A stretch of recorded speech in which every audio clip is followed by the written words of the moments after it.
14 de noviembre de 2021, 33º domingo ordinario. Las lecturas están tomadas. La primera lectura del libro del profeta Daniel, capítulo 12, versículos del 1 al 3. La segunda lectura está tomada de la carta a los Hebreos, capítulo 10, versículos del 11 al 14 y versículo 18. Y el Evangelio está tomado de San Marcos, capítulo 13, versículos del 24 al 32. Como hacemos cada semana, tomamos en nuestras manos nuestra Biblia o nuestro misal. Hacemos una primera lectura pausada, atenta, de los 3 pasajes y pasamos a los comentarios. La primera lectura está tomada del libro de Daniel, capítulo 12, versículos del 1 al 3.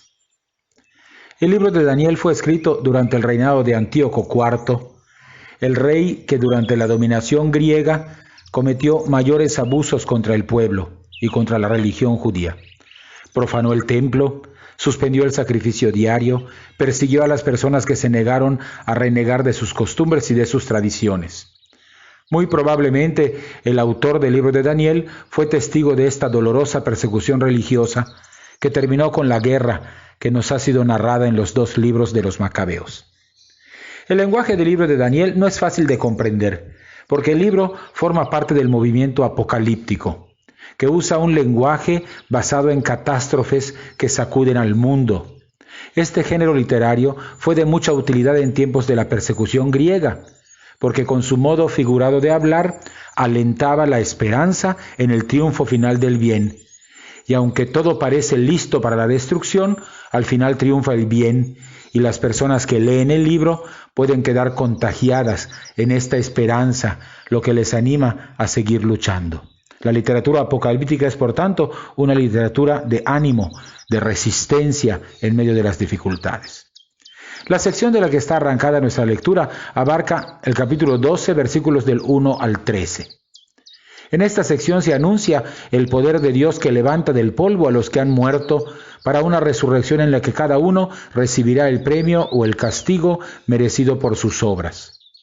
Esta fe sostiene la esperanza de los lectores que están sometidos a tribulaciones por parte del imperio griego.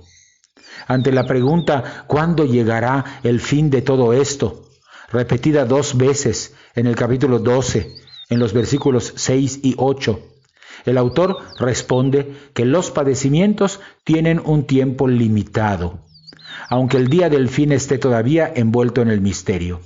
Para responder a todos los que ansían o se desesperan por fechas precisas, el autor los desalienta con cifras simbólicas.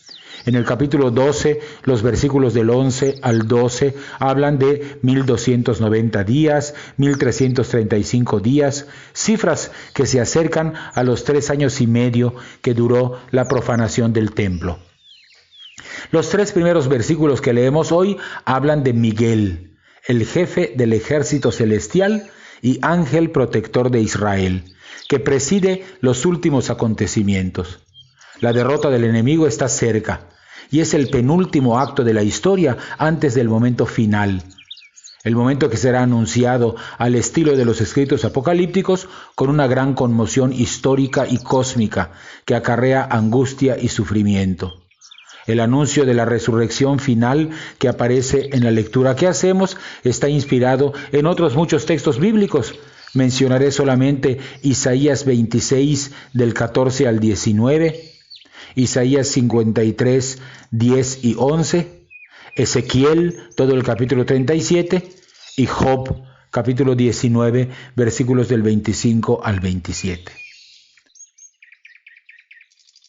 La segunda lectura está tomada de la carta a los Hebreos, capítulo 10, versículos del 11 al 14 y versículo 18. Vamos llegando a la culminación de toda la argumentación que ha desarrollado el autor en esta larga sección que va del capítulo 5, versículo 11, hasta el capítulo 10, versículo 30. Esta es la explicación central de la carta. Mediante comparaciones entre los sacerdotes antiguos y Jesucristo, el sacerdote nuevo, y con la mención expresa del texto de Jeremías 31-33, el autor deja demostrada la superioridad de la nueva alianza. A diferencia de la antigua alianza escrita en tablas de piedra, esta nueva alianza basada en la entrega sacrificial de Cristo se inscribe en los corazones y perdona todos los pecados. Esto no fue posible en la antigua alianza, pues la ley de Moisés solo decía dónde estaba el pecado, y los sacrificios que mandaba practicar solamente purificaban ritualmente, pero no perdonaban el pecado ni transformaban el corazón de quien los ofrecía. Por eso, a pesar de múltiples leyes, Israel seguía siendo rebelde a Dios y obstinado en su maldad.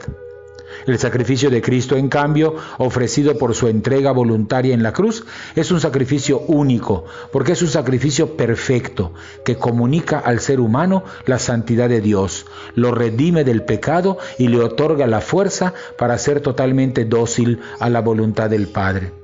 El sacrificio de Cristo nos hace a todos hijas e hijos de Dios. Por eso decimos que es un sacrificio eficaz, porque produce en realidad aquello que simboliza. La mención de que el sacrificio de Cristo es único y no puede repetirse ha servido a algunos hermanos de confesiones evangélicas para negar que la celebración de la Eucaristía sea un verdadero sacrificio.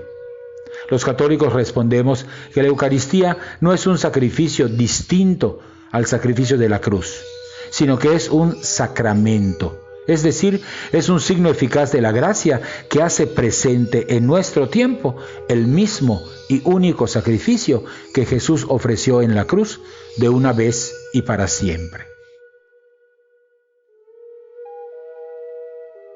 El Evangelio está tomado de Marcos capítulo 13, versículos del 24 al 32. Estamos ya en los finales del año litúrgico. Siempre en estos domingos últimos del año fijamos nuestra mirada en la consumación del plan de Dios, lo que conocemos como el fin del mundo. Por eso leemos hoy un fragmento del discurso de Jesús pronunciado acerca de los últimos tiempos, un discurso que abarca todo el capítulo 13 de San Marcos. La sección completa que recomiendo leer en su totalidad es la de 13 del 24 al 37. Con un estilo apocalíptico, con imágenes que impresionan, Jesús quiere animar a sus discípulos para los tiempos de conflicto que se les avecinan. El fin del mundo ocurrirá cuando los astros comiencen a apagarse, porque el Hijo del Hombre ha de ser la única luz que revele su gloria. No será un día de aniquilación, sino de restauración, porque toda persona que se abra a Dios alcanzará la plenitud de la vida por la redención de Jesús. El mismo Señor congregará desde los 4 puntos cardinales a sus elegidos, a aquellos que han sido perseguidos por poderes despóticos, pero han permanecido fieles, y los rescatará para la vida eterna. 2 comparaciones le sirven a Jesús para hablar de este tema. La primera es la comparación de la higuera, que invita a que tengamos discernimiento frente a los signos de la historia, que aprendamos a leer los signos de los tiempos. Una segunda comparación es la del dueño de una casa, que se va de viaje, lo que pide vigilancia de parte de los discípulos y responsabilidad en las tareas que se les han encomendado, pues no se sabe cuándo regresará el amo. La invitación final del pasaje es que los discípulos vivamos atentos y en oración para no caer en la tentación. Por eso, la lectura termina con 3 sentencias, 3 frases. Una sobre la relativa inmediatez de la intervención de Dios. No pasará esta generación sin que todo esto se cumpla. Después, una segunda afirmación sobre la realización cierta de lo que Jesús anuncia. Podrán dejar de existir el cielo y la tierra, pero mis palabras no dejarán de cumplirse. Y finalmente una tercera frase sobre el conocimiento que solamente el Padre tiene del día y la hora en que todo esto ocurrirá. Nadie conoce el día ni la hora, ni los ángeles del cielo ni el Hijo, solamente el Padre. Así que la certeza que se desprende de todo este discurso, con un lenguaje tan lejano al nuestro, brilla en medio de los detalles que pueden distraernos. El Señor ha vencido al mundo y siempre está al lado de los que son suyos.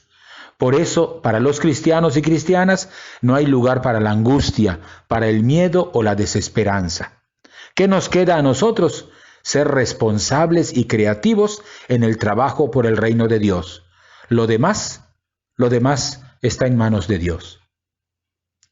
Hasta aquí los comentarios. Tomamos de nuevo en nuestras manos nuestra Biblia o nuestro misal.